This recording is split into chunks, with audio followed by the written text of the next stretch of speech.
حبيبي يا محمد يا جد الحسين يا رسول الله. الله أكبر الله أكبر لا إله الله أكبر الله.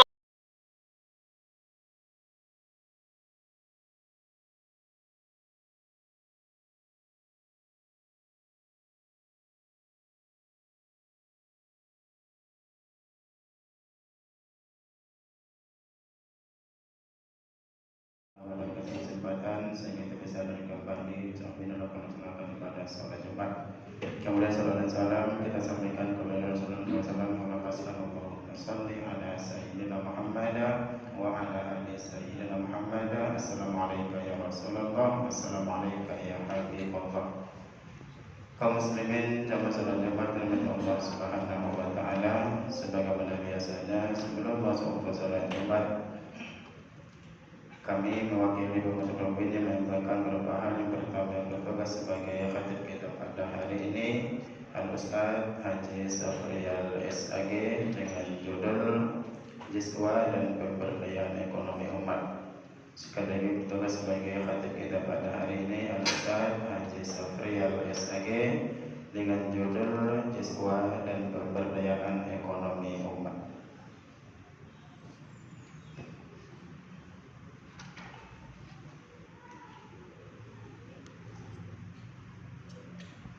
Badan kita dan dimudahkan segala urusan kita dunia maupun di akhirat nanti. Amin amin ya rabbal alamin. Kemudian kami mengimbau kepada kaum muslimin untuk mengisi saf yang terlebih dahulu untuk kesempurnaan ibadah sholat Jumat kita pada hari ini, dan juga kami tidak pesan-pesannya mengimbau kepada kaum muslimin bagi yang membawa sandal ataupun sepatu yang agak mahal harganya supaya dititipkan di depan masjid. Di sana adalah kita tempat penitipan sepatu supaya lebih aman barang-barang kita dalam pelaksanaan ibadah sholat Jumat. Demikian, wassalamualaikum warahmatullahi wabarakatuh.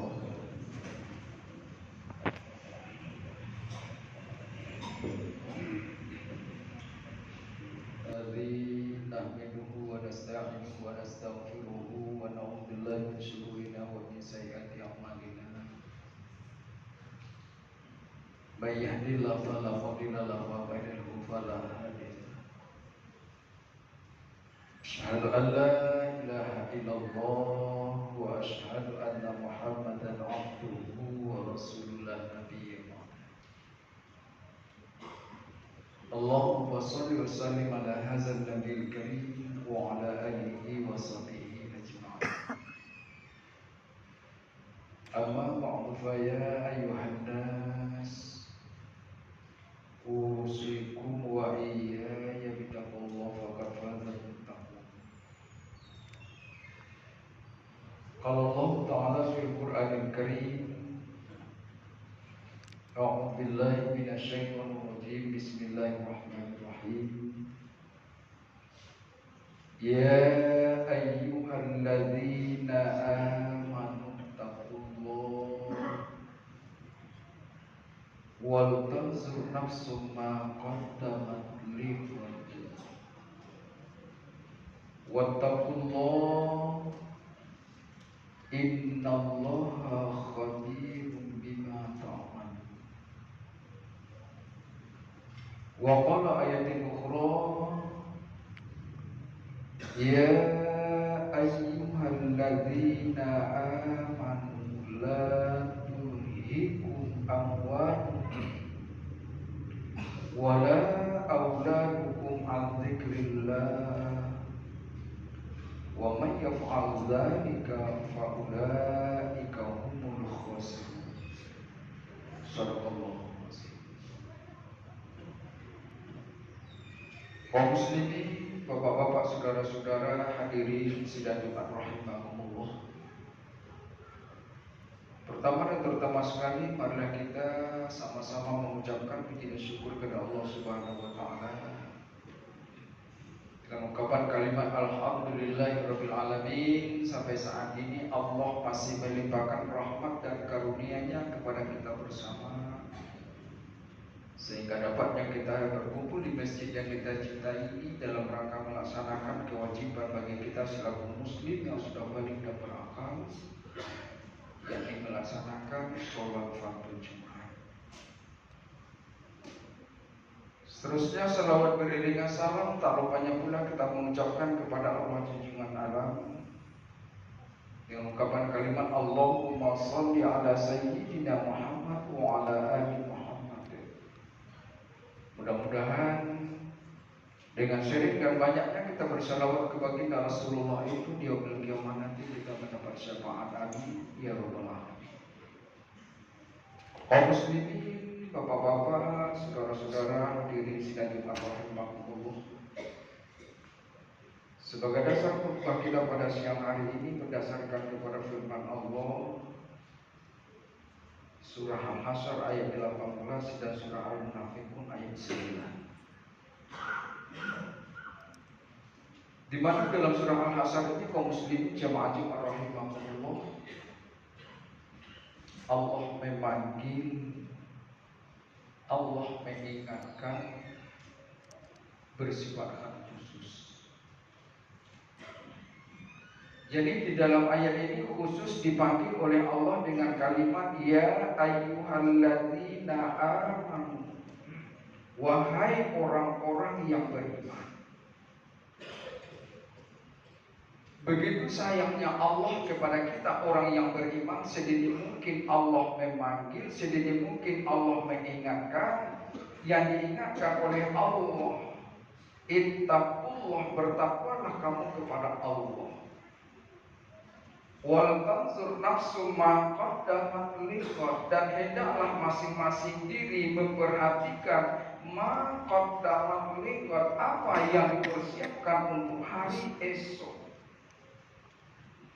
Wattaqullah, bertakwalah kamu kepada Allah. Innallaha khabirun bima ta'malun, sesungguhnya Allah Maha teliti atas apa yang dilakukan. Jadi mengapa Allah memanggil, dikhususkan, ditujukan kepada orang yang beriman?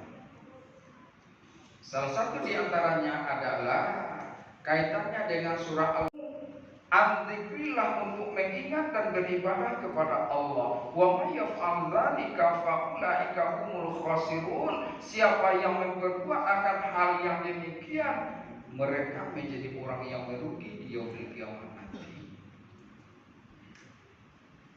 Jadi dua ayat ini ditujukan, panggilannya, peringatannya ditujukan kepada kita orang yang beriman. Yang tujuannya apa?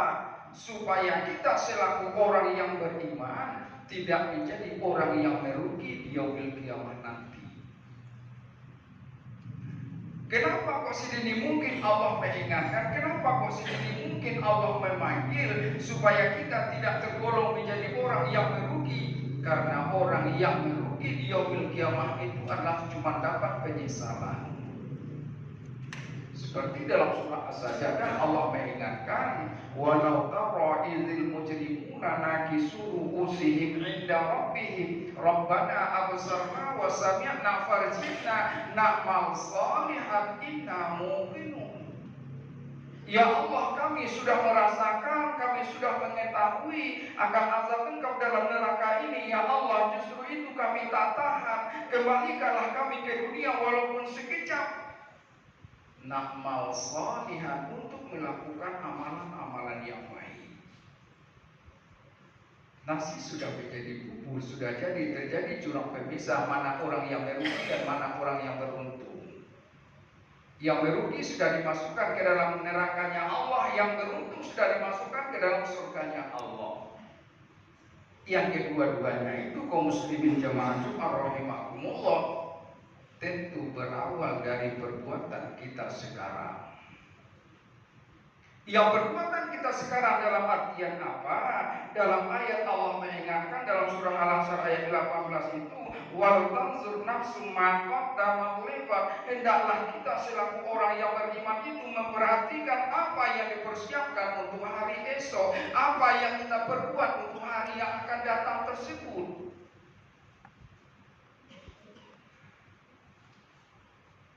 Yang hari yang akan datang bagi kita umat Islam secara umum, pastilah kita mendapatkan, pastilah kita menginginkan firman Allah kita jadikan doa. Apa firman Allah kita jadikan doa? Wa minhum may yaqulu rabbana atina fid dunya hasanah wa fil akhirati hasanah wa qina adzabannar. Pastilah kita mengingat selagi kita yang makhluk, hamba Allah, manusia, orang yang beriman, umat Islam secara umum, yang paling berakal, pasti kita menginginkan bahagia di dunia, bahagia di akhirat, jauh dari azab api neraka. Pasti. Jangankan kita orang yang dewasa, jangankan kita orang yang sudah tua, anak-anak kita dalam pendidikan sudah diajarkan mulai dari TK. Doa sampul jagat, doa bahagia dunia dan akhirat. Tapi sayangnya apa? Yang dikatakan dalam judul tadi adalah memberdayakan ekonomi. Ekonomi adalah hitung-hitungan. Tapi kalau kita berdoa, bermunajat kepada Allah sesuai dengan firman Allah tadi yang kita katakan, doa menjadi doa bagi kita adalah bahagia dunia dan akhirat. Tapi kalau kita hubungkan dengan ekonomi kaum muslimin jamaah Jumat rahimakumullah, tentang persoalan dunia dan akhirat, mungkin sebahagian di antara kita gagal. Mungkin sebahagian di antara kita gagal tentang persoalan ekonomi, hitung-hitungan. Di mana hitung-hitungan salah satu di antaranya apa? Kalau orang tauhid mengatakan kullu syai'in muqtaranan bi fi'lihi. Tercapainya sesuatu kepada yang diniatkan itu bi fi'lihi, diikuti dengan perbuatan. Yang perbuatan itu apa? Langkahan kaki kita, ayunan tangan kita, pendengaran kita, penglihatan kita, itu termasuk bahagian dari perbuatan, termasuk dari bahagian dari usaha.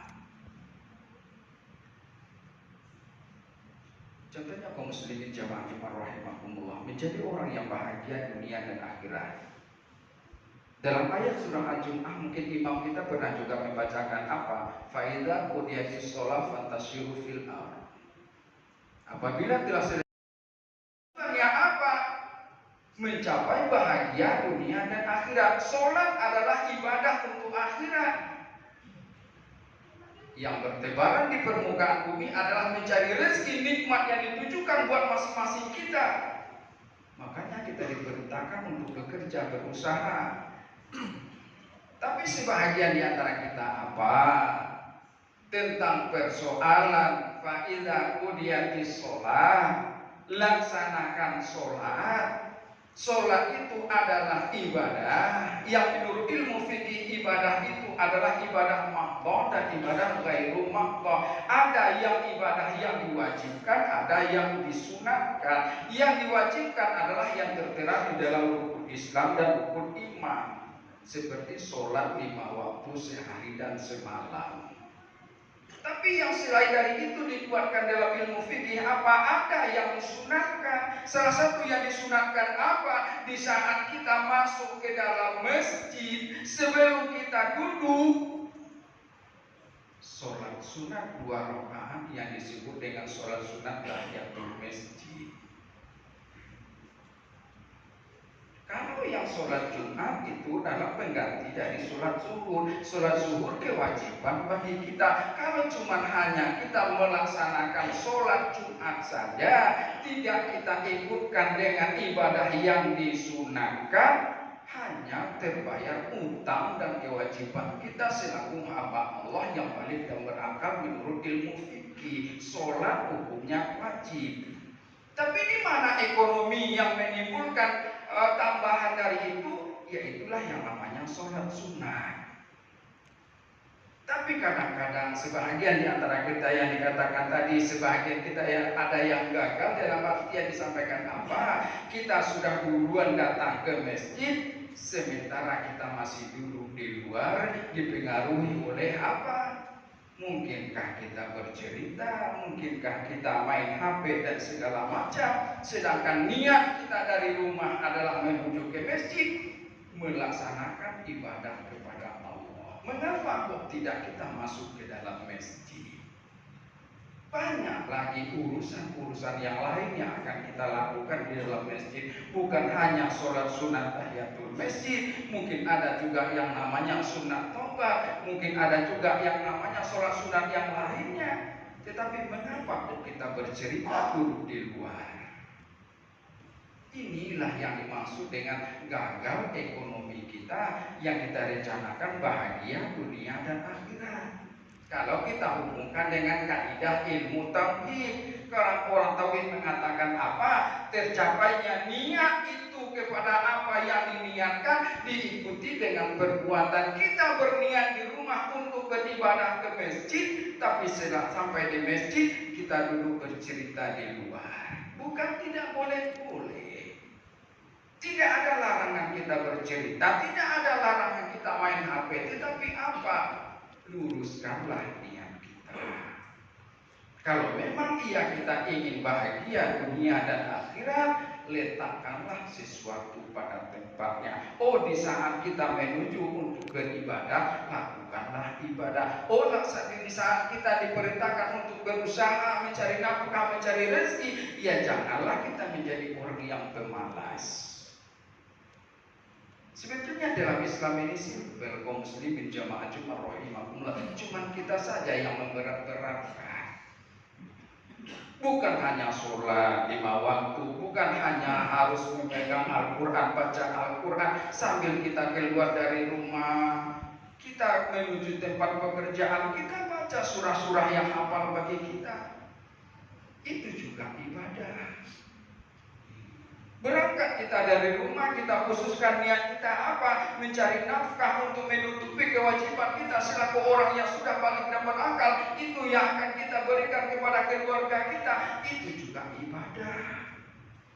Tapi kadang-kadang sebagian di antara kita yang dikatakan tadi kaum muslimin jamaah Jumat rahimahumullah, yang persiapan kita itu tidak kita bawakan, tidak kita ingat. Yang tidak kita ingat apa? Bahwa perbuatan apapun yang kita lakukan akan kita pertanggungjawabkan yaumil qiyamah nanti. Yang pertanggungjawaban itu seperti yang dikatakan tadi, ada di antara kita orang yang beruntung dan ada di antara kita itu sudah disediakan oleh Allah. Kita lah yang akan menentukan tempat tersebut. Cuman hanya bagi kita apa? Saling ingat mengingatkan, saling nasihat menasihati, saling memberitahu di antara kita. Yang kita beritahu di antara kita itu apa? Apapun bentuk yang kita lakukan di permukaan bumi ini, itu yang akan kita terima di yaumil qiyamah nanti. Fa'tabiru ya ulil absar la'allakum